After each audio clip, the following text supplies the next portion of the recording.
Good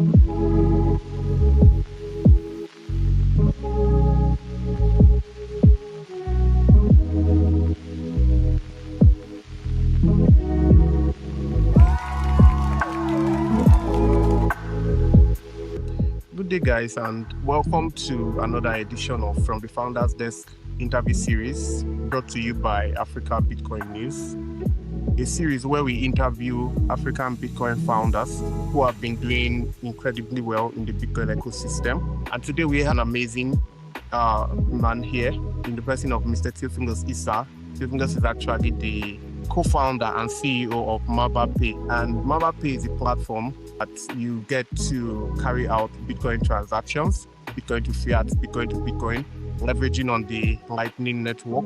And Mavapay just recently expanded to some African countries. So we have the CEO and the co-founder right here with us. Hello, Theophilus. How are you doing today? Yeah, hi. It's nice to be here. I'm doing okay. How about you yourself? Yeah, I'm doing very well. So just a little background story about you.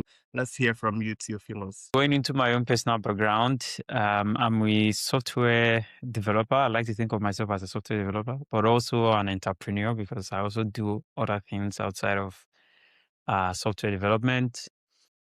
I'm actually a biochemist because I had my, degree in biochemistry. It was during my final year in biochemistry that I pivoted to learn software development. So I didn't study like computer science as a degree in school. It was just something that I Okay. picked up self-taught. So I've been doing software development for roughly around 5 years now. And Bitcoin development specifically, I've been doing it for roughly around 3 years. So, but I knew about Bitcoin even before I started, Bitcoin development, Bitcoin software development proper. Yeah. But mostly around the trading part, just speculations in the market and all of that. Nothing really technical. I learned about Bitcoin while in college, actually, while in university. But it was all speculation, right? Bitcoin wasn't worth much back then. So my peers had some Bitcoin. I can't even remember if I had some then. I think I did. I don't know. But it was just in like one of these wallets, like MetaMask or so. There was Yeah. Bitcoin, there was it and all of that. I wanted to go into Web3, not actually into Bitcoin. I actually wanted to go into Web3 because there was this Web3 hype. If you remember, during 2022, there was Yeah, this we remember Web3 back hype. then, so much hype Yes, around Web3 then. Yeah. exactly. People were saying there's going to be a decentralized Facebook, there's going to be a decentralized this, a decentralized Google Yeah. Drive. People went crazy with decentralization. DeFi became a thing that time as well. This was even before NFTs. So, so I wanted to like just go into Web3 space. My goal was to like, oh, let me get the platform that can probably teach me Solidity, so I can start writing smart contracts and all of that. But then I stumbled upon Kala, not on Twitter, on Google, because I Googled, how can I become a Web3 developer? That was when I found out about Kala. Kala now is known as Bitrust, so QALA. So I found out about Kala. I, just applied, submitted my application, hoping that, I'll get a platform that would teach me about Web3. Around this time also, the NSAS had just concluded back then. And the experience in Nigeria during NSAS was many of the protest organizers, their accounts were locked by the government. So they defaulted to using cryptocurrency, creating Bitcoin to fund the protest, which was quite interesting to me at that time, right?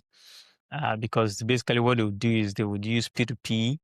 I think P2P came into existence roughly around 2016, 2017, if I'm correct. 2016, 2017, 2018, but it wasn't really prevalent like that in Africa, starting with Binance. But around that time, when the protest was hot, organizers were using cryptocurrency to be able to fund the protest. So it was very interesting because the government couldn't lock it out. So that kind of like fueled my interest in Web3. Fortunately, I got into the Kala program after the interview. I was among the 13 students selected out of 837 applicants. It was one of the best educational moments of my life, because like I got to learn how to program money. That is what Bitcoin is, programmable money, right? I don't think you can program Yeah, Naira. They tried doing the e-Naira, but we all know how it the don't work e-Naira is. obviously. It didn't work exactly. So learning that I could program money that cannot be controlled by any other person, like it made sense to me. Like even I wasn't really thinking about the monetary aspect of it because there were very, very few African developers at that time. I think it was just Bernard, Abubakar, Tim, and I think like two other people. Yeah, Kala in South Africa and one other person, if I'm correct. So there were very few Bitcoin developers in Africa at that time. There were a lot of Ethereum devs that knew Solidity, but very few people knew how to program on Bitcoin. So having to be among the pilot program that, would train Bitcoin developers was very exciting. Most of us had to quit our jobs to dedicate ourselves full time to it. So it was very interesting. I got to learn a new language. I learned about Rust. I previously didn't know how to write Rust because I was merely a front-end developer. While in the program, I was challenged to learn Rust. I learned about Rust, learned about the Bitcoin blockchain as well as Lightning, which is layer 2. 7 months into the program was when we graduated from the program. That was literally how I got into Bitcoin development. Yeah, that's very, very interesting. Seeing somebody who originally did not study anything tech related, so to speak, just picked an interest and visited the right platform, and next thing transitioned into being a co-founder of one of the most widely used products across Africa. I mean, that even brings us to talking about Mavapay. What was Yeah. the idea behind Mavapay? Because before Mavapay, there were quite some interesting Bitcoin platforms already. We had Yeah. a lot of Bitcoin wallets, not just in the country Mavapay started from, which is Nigeria, but in Africa as a whole, there were good Bitcoin wallets. But Mavapay just came in, and next thing, they had swept away a lot of Africans. They had blown away people, So what was the idea behind such a product, such a unique product? Yeah. Good question. So before building Mavapay, I used to work at Chinko Labs, building like educational software programs that teach people about Bitcoin. Teaching people about Bitcoin is great, mostly developers, because developers are curious people. Developers want to hack anything, right? Yeah, Um, but soon we discovered like developers want to build, but the regular individual wants to spend money, right? The regular individuals are the people you need to target, people that use money for their everyday yeah, activities. So Mavapay actually started as an hackathon idea where Femi Longe, the then director of Bitrust Builders, currently is with HRF, leading the development fund. But then he challenged African Bitcoin devs to build a solution that ties into their market. This was, I think, the first Bitcoin conference that was held in Africa, in Ghana, the first African Bitcoin conference. So he challenged African Bitcoin devs to build something native to Africa. And we decided to build Mavapay as a very simple off-ramp tool, because back then there was no clarity about Bitcoin in Nigeria back then. Then if you were to do any cryptocurrency trade on Binance and you mistakenly include any cryptocurrency word into that transaction, your account might be logged, the funds will be lost forever, and all of that.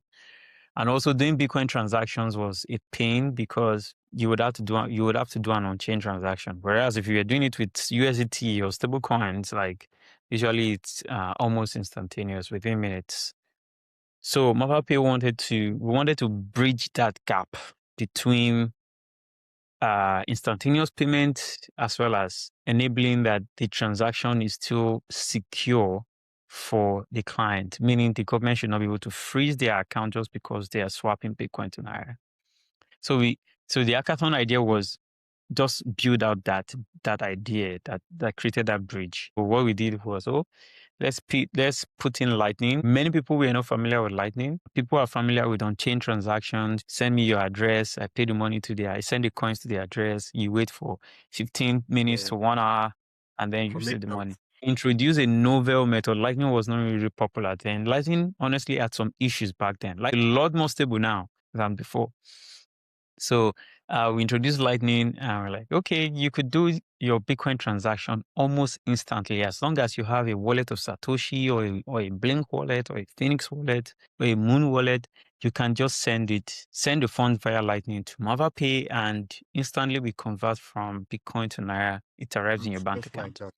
The government doesn't even know you've swapped Bitcoin to Naira, right? Because we are the one paying it from our corporate account. And also the transaction, you are not subject to volatility because you're sending it via Lightning, so the Bitcoin arrive almost instantly as opposed to doing it on chain. So it was quite a novel approach for us. Bitnob already had that, by the way. But like I said, Lightning, most wallets were doing it on chain. Very few of them were doing it on Lightning. Bernard was actually our mentor for that hackathon. So he contributed to the building of Mavapay. So we built out Mavapay for the idea. Unfortunately, we didn't win the hackathon, right? We didn't win the hackathon, but it's good to know that out of all the projects that were submitted for the hackathon, and even those that won, Mavapay is among the top projects that is still standing strong, even after 3 years, if I'm correct. I think it was 2023 and this 2026. So even though we didn't win the hackathon, we sort of won in a way such that we are still standing strong till now.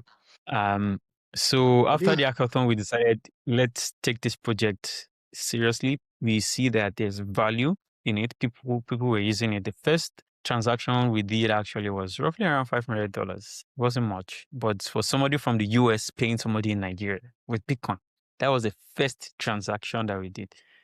To tell you the truth, the transaction failed. The first transaction of Mavapay failed. Not of us, but because of the bank, right? So, we're aggregating the banks to make a payment. The Bitcoin transaction was successful, but the bank payout failed. But that shows you that Bitcoin actually works. It is the fiat system that is broken, right? So that meant something for us. And there was no way we could fix that from the bank, except if the bank fixed it themselves. Although things are a lot more stable now. So over time, we saw that people began to adopt, the app. It was very easy to use. You want to swap your Bitcoin to Naira. You want to live on a Bitcoin standard without any form of government scrutiny. You could just swap your Bitcoin via Lightning right into Naira.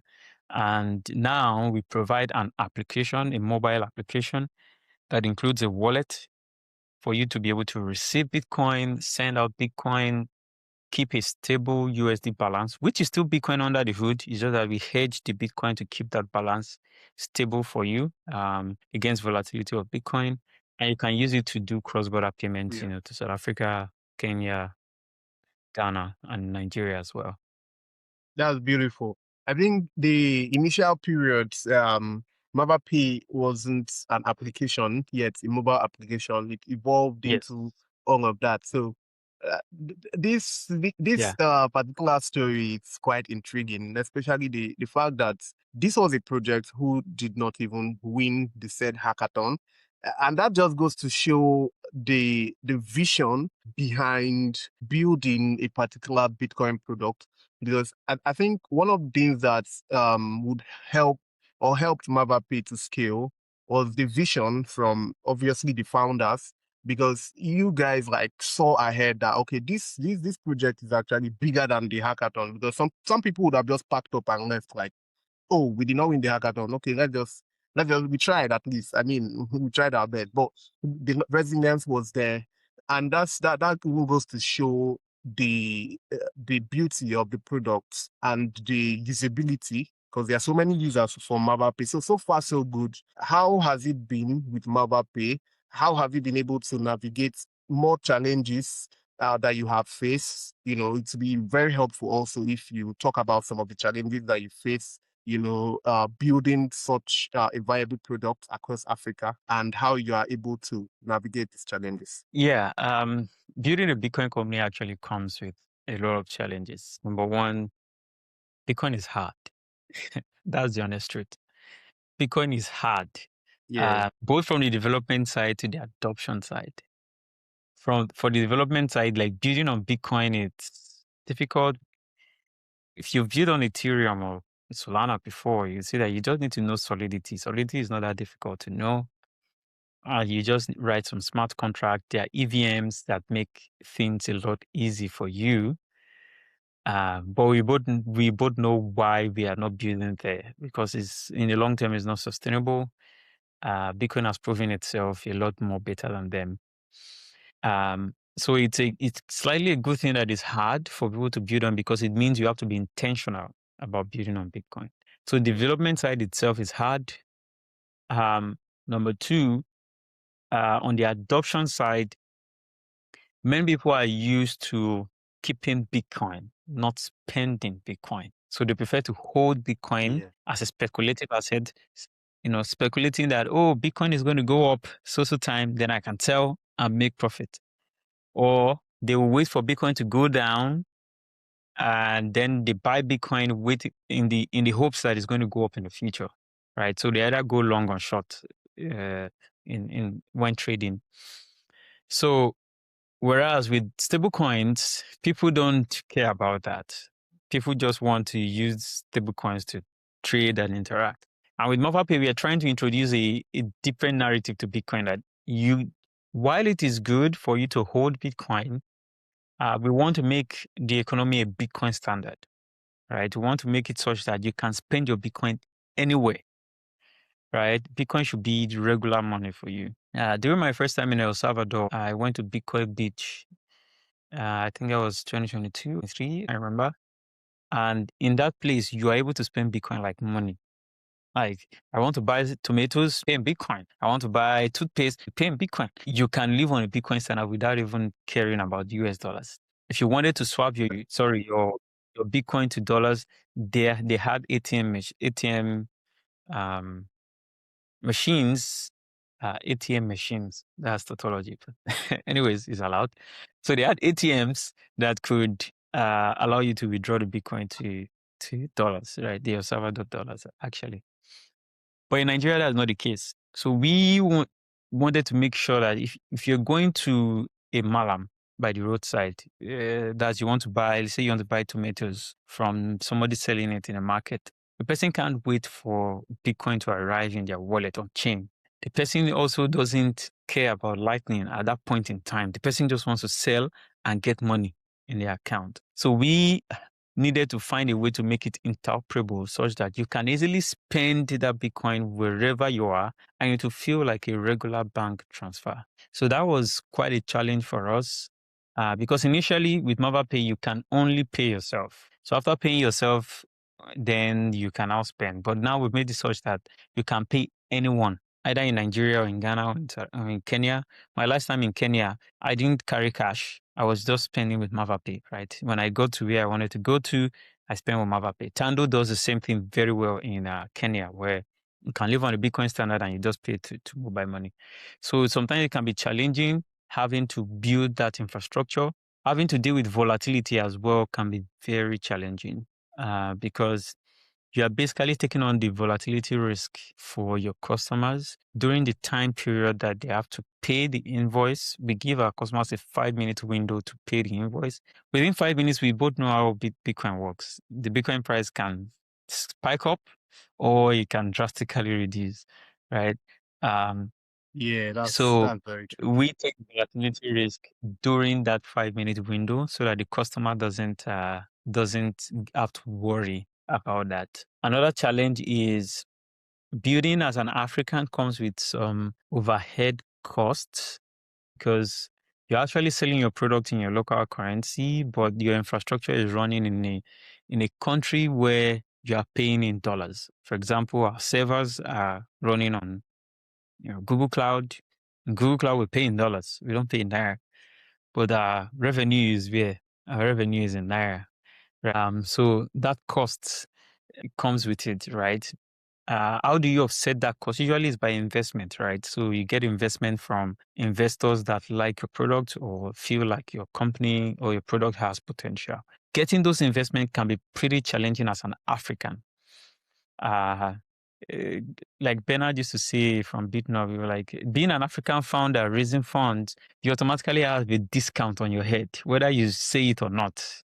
You automatically have a discount. Talking about the impact of Mavapay so far, some of the challenges that you have faced and how you were able to navigate them. Talking about building a product from your environment, your geographical location that has to still compete with the the global standard of things. Okay. Yeah. So picking up where I left off, the infrastructure that we usually use to run Mavapay, either you're bidding on AWS or Google Cloud or Microsoft, you're paying in US dollars, but you charge your customers here in Naira. So you need to absorb that exchange rate between Naira and dollars because your revenue or your profit is in Naira, but you have to settle your expenses in dollars. So that is one challenge. As opposed to a US founder, for example, who receives the revenue in dollars and pays in dollars anyways. Or you receive your money in pounds. Pounds is higher than the US dollar, and you pay in pounds. So that is one challenge. One way to offset this is through investments. You get investment from potential investors that are interested in your product and believe that your product is going to grow and bring in some money later. However, getting investors in Africa comes with a discount, an automatic discount, because once they see you're an African founder, they automatically put a discount on your head, right? So getting that investment is very difficult. I think Paystack was the first African company to get into YC, and the first time they applied, they didn't even get in. They had to travel to the US, to San Francisco, to pitch live in person before they could get the funding.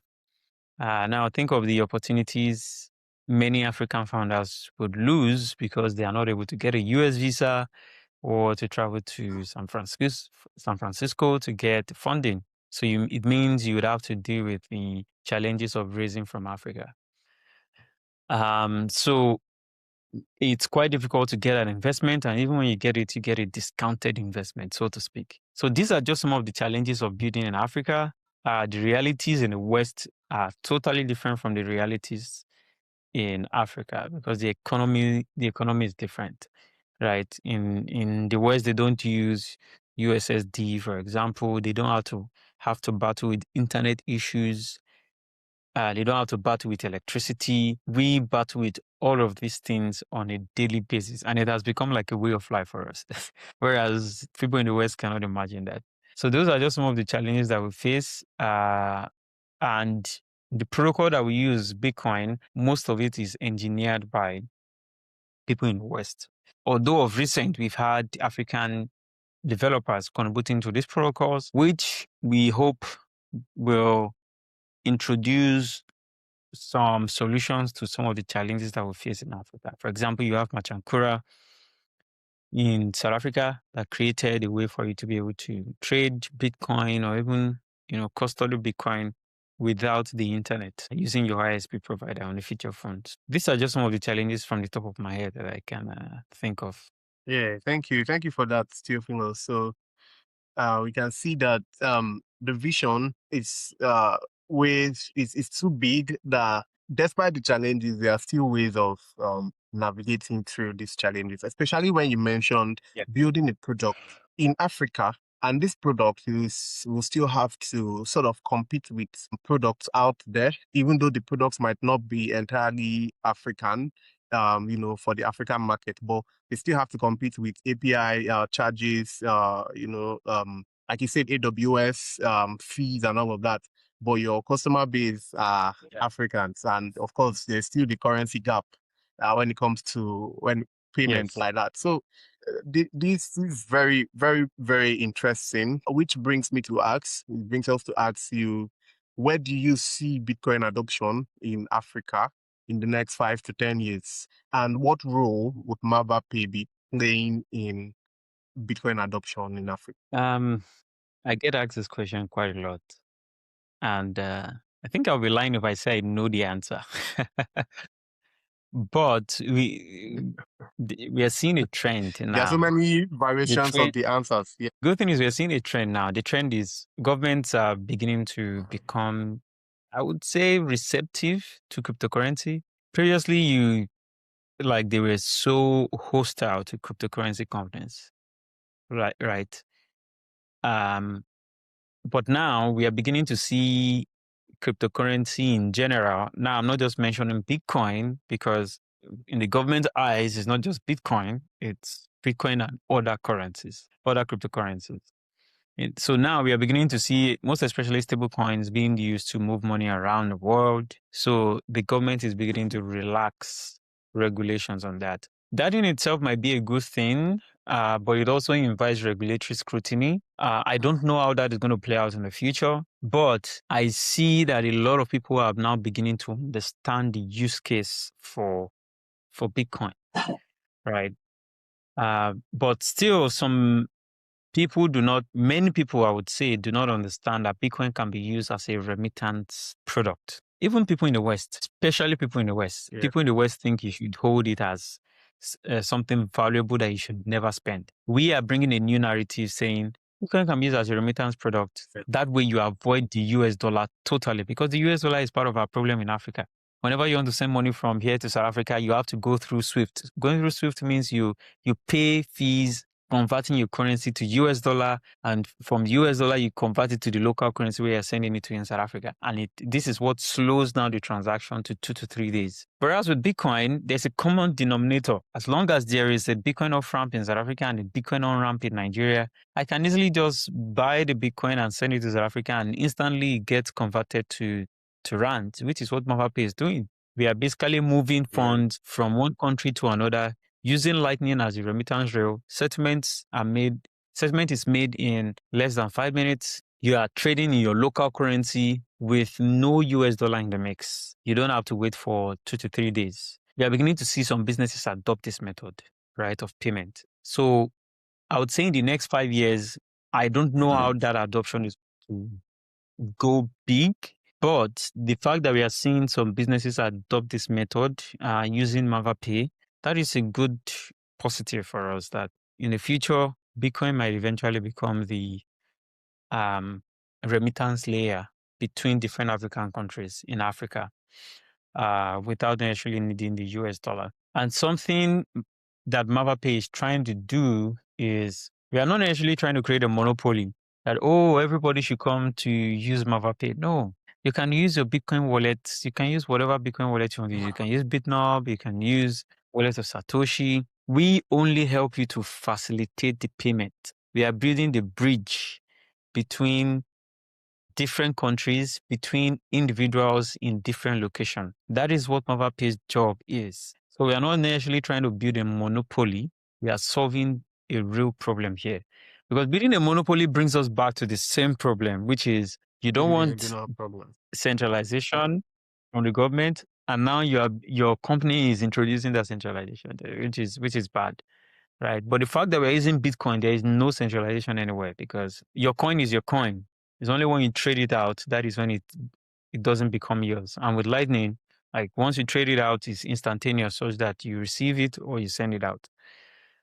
So our goal is not to be a monopoly. Our goal is to ensure that each African country and an individual in each African country can easily trade with each other without necessarily including US dollar in the mix. That's very interesting. Thank you for that, Theophilus. And we would love to know, what's one thing about you that people don't know? Maybe a hobby, an interest, something about you that most people do not know, because all we see is the CEO and the co-founder of Mavapay. So what's that one thing about Theophilus Isah that you'd like to share that people don't know? That's quite a hard one for me. What did they do? That's quite a hard one. I would say I'm a farmer. I own a Oh, farm. that's interesting. Is that where Yes, I the do have. inspiration for the green color behind Mavapay came from? No, no, obviously not. But outside of Mavapay, yes, I run farm operations, and I know how to spawn catfishes, like grow them from eggs to the big size stage. I was actually doing that before even starting Mavapay, and I still do that now. Oh, that's pretty interesting. That's pretty interesting. Okay, let's get back to the tech Yeah. side of things. Now that we know that our amazing founder, co-founder, and CEO is also a farmer, let's get back to the tech side of things. What's that advice that you have for future African founders, especially those in the Bitcoin ecosystem? I would say be prepared to face obstacles while building. Um, Also, try to keep your expectations modest. When I say modest, I mean don't let your expectations be too high, but don't also let your expectations be too low. However, your ambition needs to be high, because only with high ambition that you are able to build anything. You have to believe in what you're doing, and it's perfectly fine to pivot. When I say pivot, if you believe this approach isn't working for you, then try another approach. Like that is the whole essence of starting a startup, right? It is to try different approaches towards achieving something that you believe in, right? So, as regards Bitcoin, I totally believe that Bitcoin is here to stay. I mean, it has been here for more than 13 years. We just need to build tools around it that makes it easy for us to spend, save, and use it for our daily activities. But that doesn't come without challenges, because not everybody likes that, especially those at the top.